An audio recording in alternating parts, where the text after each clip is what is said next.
আসসালামু আলাইকুম। আমি ডাক্তার আফিফা আছি। আজকে আমার বিষয়টি হলো বমি এবং তার বিভিন্ন সমস্যা এবং তার চিকিৎসা। বমি ভাব এবং বমির সমস্যা নিয়ে কথা বলবো, চিকিৎসা সম্পর্কে জানাবো। বমি কেন হয় এবং কী কারণে হতে পারে? বমি হয় মূলত যাদের অনেক বেশি অ্যাসিডিটি থাকে, যাদের কোষ্ঠকাঠিন্য থাকে তাদের বমি হতে পারে, অ্যাসিডিটির কারণে বমি হতে পারে। যারা গর্ভাবস্থায় থাকেন, গর্ভাবস্থায় বমির চাপ এবং বমির ভাবটা বেশি হতে পারে, কারণ গর্ভাবস্থায় প্রত্যেকটা মানুষেরই হরমোন লেভেলটা অনেক বেড়ে যায়। বিভিন্ন ধরনের রোগবালাই সামনে চলে আসে, ক্ষমতা কমে যায়, সেক্ষেত্রে বমি হওয়া বা বমির চাপ হতে পারে। সেই কারণেও হতে পারে গর্ভাবস্থায় একটা সমস্যা। তাছাড়াও অনেক সময় অতিরিক্ত খাবার খাওয়া, বিশুদ্ধ পানি পান না করা, ডায়রিয়ার সময় বিভিন্ন সমস্যা থাকতে পারে, পেটের বিভিন্ন গোলযোগের কারণে বমি সমস্যা থাকতে পারে, বিভিন্ন ধরনের টেনশন, অতিরিক্ত গরম, বিভিন্ন কারণে আসলে বমি সমস্যাটি দেখা দিতে পারে, বমি ভাব দেখা দিতে পারে।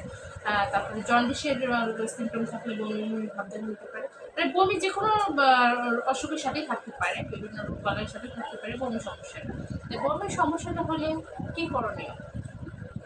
আপনাকে প্রাথমিকভাবে মাথায় রাখতে হবে যে বমি বা বমির চাপ যাদের থাকে, ভাব যাদের থাকে, তাদের কিন্তু ভারী খাবার যেগুলো আমরা খেয়ে থাকি, সেই খাবারগুলো প্রথমে বন্ধ করে দিতে হবে। যে যতটা সম্ভব হালকা খাবারের উপর থাকতে হবে, তাহলে বমির চাপটা কম হবে।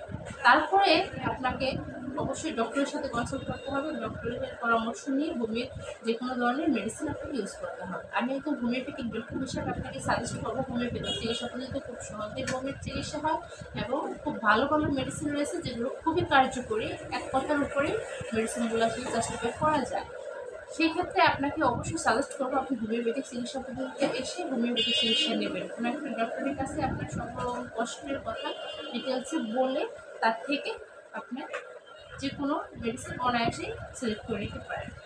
তো বমির কিছু মেডিসিন নিয়ে এসে কথা বলবো, মেডিসিনগুলো আমি একটু করে দু চারটি মেডিসিন নিয়ে কথা বলবো।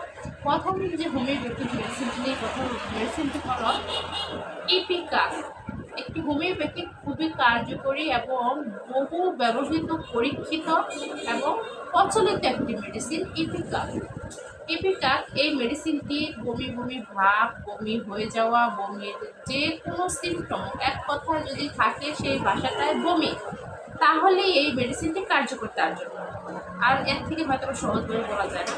বমির ভাব, বমি হয়ে গেছে কিংবা বমি ভাব অল টাইম লেগে আছে, বমি হচ্ছে, বমি হবে, মানে খাইতে শুইতে বইতে যে কোনো সময় যে একটা বমির যে একটা প্রবণতা থাকে, এই প্রবণতাটা দূর করার জন্য ইপিটেক মেডিসিনটি বেস্ট মেডিসিন, খুব কার্যকরী একটি মেডিসিন।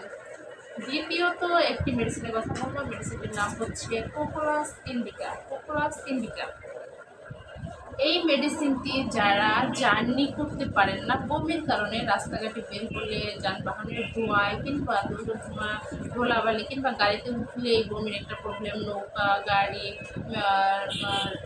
ট্রেন কিংবা প্লেন, যে কোনো যানবাহনে উঠলে যদি বমির সমস্যাটি দেখা দেয়, তাহলে আপনারা এই মেডিসিনটি ইউজ করতে পারেন, এই সমস্যাটি আর থাকবে না।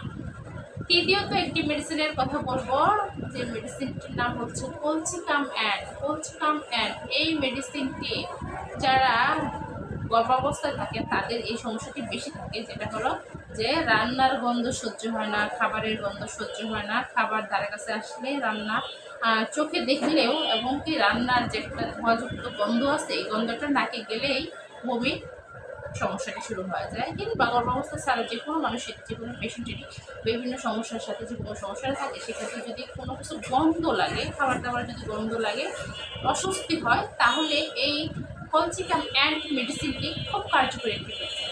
দর্শক, আজকের ভিডিওটি আপনাদের উদ্দেশ্যে আপনাদেরকে আসলে জানানোর জন্য যে হোমিওপ্যাথি চিকিৎসা পদ্ধতিতে কমনের খুব ভালো চিকিৎসা হয় এবং বমির খুব কার্যকরী কিছু মেডিসিন রয়েছে।